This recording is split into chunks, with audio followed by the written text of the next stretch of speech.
সবাই ফোন করেছে মোবাইলে থাকি দাদা ওই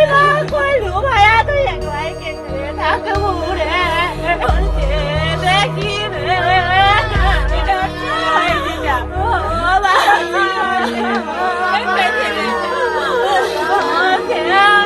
রে গেছিল 6টার দিকে বাড়াইছে বাড়ি থেকে কেলা যাওয়া বলে গঙ্গাপুর 7:30টার দিকে ট্রেন 9টার দিকে ট্রেনে চড়েছে 9টার ট্রেনটাতে একদম ডাইরেক্ট হাওড়া থেকে গেছে হাওড়া থেকে 3:35 ট্রেন ছাড়িয়ে দিয়েছে ফোন করেছিল আমাকে ফোন করে বললো 3:35 ট্রেন ছাড়লো আর 6টার দিকে আমাকে ফোন করেছিল আর ফোন করিনি জল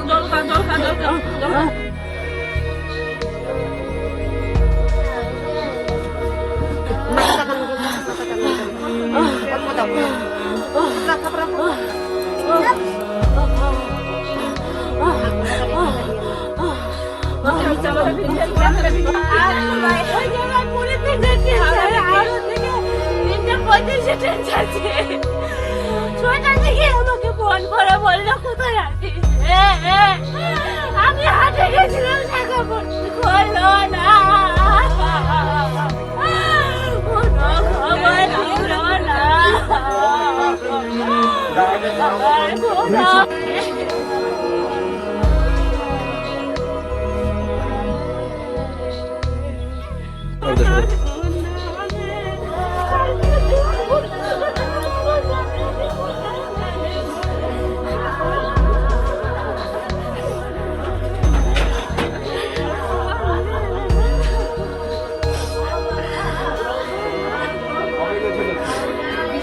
এখনো পর্যন্ত কয়জন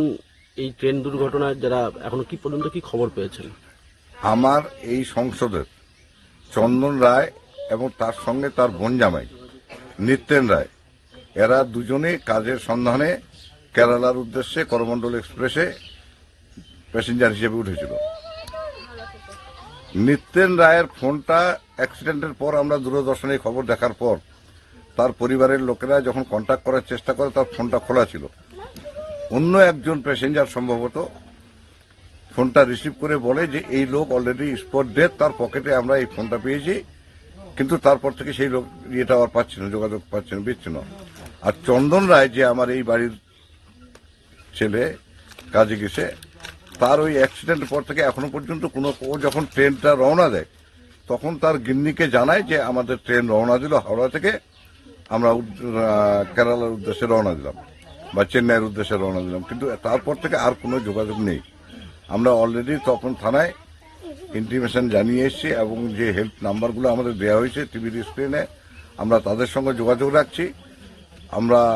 চাই যে প্রশাসনের পক্ষ থেকে যেন এই দুস্থ পরিবারটাকে সব রকম সাহায্য সহযোগিতা করা হয়, সুস্থ অবস্থায় যদি সে ফিরে আসে সেটাই আমাদের কাছে কাম্য, এটাই হচ্ছে আমাদের বক্তব্য।